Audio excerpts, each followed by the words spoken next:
Assalamualaikum warahmatullahi wabarakatuh. Perkenalkan, nama saya Aulia Sabrina Sahla dari SMA Bina Muda di Cicalengka kelas 12G.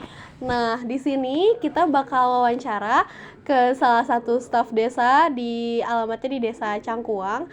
Nah, kita bakal sedikit tanya-tanya nih tentang pengaruh Covid di Desa Cangkuang. Di sini saya sudah bersama Ibu Hani. Assalamualaikum, Ibu. Nah, Ibu kalau boleh tahu udah berapa lama nih ada di Desa Cangkuang? Iya, kerja di Desa Cangkuang. Aku masuk ke desa dari 2013. Oh, dari Kurang 2013. lebih udah setahun. Kan kalau sekarang Ibu ada di jabatan di staf pelayanan. Kalau dulu pas masuk itu emang udah di staf pelayanan atau? Beda, dulu pas masuk ibu sebagai bendahara desa. Nah, pasti kalau misalnya udah ada pengalaman di staf pelayanan sama staf bendahara, itu pasti udah tahu kayak pengaruh yang ada di desa-desa ini. Nah, salah satunya kita bakal tanya nih Bu tentang pengaruh Covid di Desa Cangkuang. Apakah Ibu berkenan? Nah, terus kalau buat Covid tuh sekarang udah nggak jarang banget kita dengar ya Bu, karena Covid tuh merupakan suatu virus dari kota Wuhan di Cina. Terus yang sangat menghambat aktivitas kita nih, terutama aktivitas pekerjaan atau olahraga, apalagi sekolah sekarang kan udah ada online lah, udah daring gitu. Nah, kalau di warga di Desa Cangkuang juga pasti ada dong pengaruhnya gitu.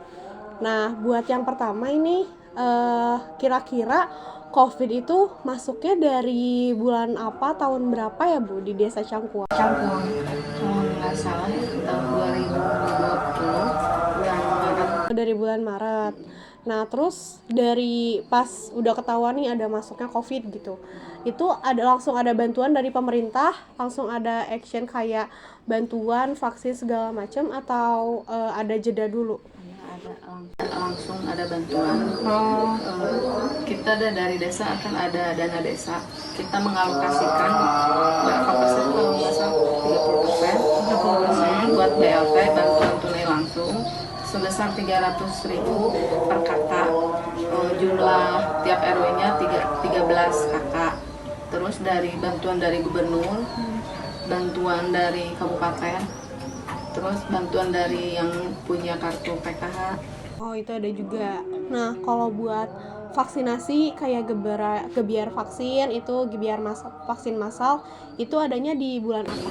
Di bulan Maret langsung. Oh, Maret langsung. Langsung vaksin satu, dikhususkan dulu untuk perangkat desa, baru ke warga. Oh, baru ke warga. Nah, jadi kalau buat penanganan dan bantuannya mah udah lumayan cepat ya Bu. Tapi kalau buat feedback atau penanganan dari desa buat masyarakat yang satu rumahnya nih kena Covid itu kayak gimana? Itu diisolasi mandiri, terus dipantau sama puskesmas setempat, terus dari desa ada pengiriman makanan sama obat-obatan. Oh, langsung dari desa ada pengiriman. Nah, kalau misalnya udah ada yang kena Covid itu pasti berpengaruh dong sama angka kematian atau sama warga yang meninggal di Desa Cangkuang. Nah, kira-kira nih di Desa Cangkuang ini angka kematiannya naik drastis nggak semenjak adanya Covid? Naik drastis enggak ya, tapi ada yang meninggal karena COVID. Kebanyakan lansia. Terus yang lansia tersebut punya penyakit bawaan. Jadi banyaknya yang meninggalkan Covid ini lansia dan punya penyakit bawaan. Nah, terus kalau buat Covid-nya kan sekarang udah nggak ada nih, udah bebas. Nah, kira-kira kalau dari Desa Cangkuang ini keluar atau abis kasus Covid-nya tuh pas bulan apa? 2022 bulan Agustus. Oh, 2022 bulan Agustus. Dari kasus Covid lagi udah bebas gitu. Nah, buat yang terakhir nih Bu, ada nggak pesan atau kesan buat masyarakat tentang Covid atau buat ngejaga kesehatan? Buat masyarakat Desa Cangkuang, tetap jaga kesehatan, tetap pakai masker, olahraga, terus makanan yang seimbang, 4 sehat 5 sempurna.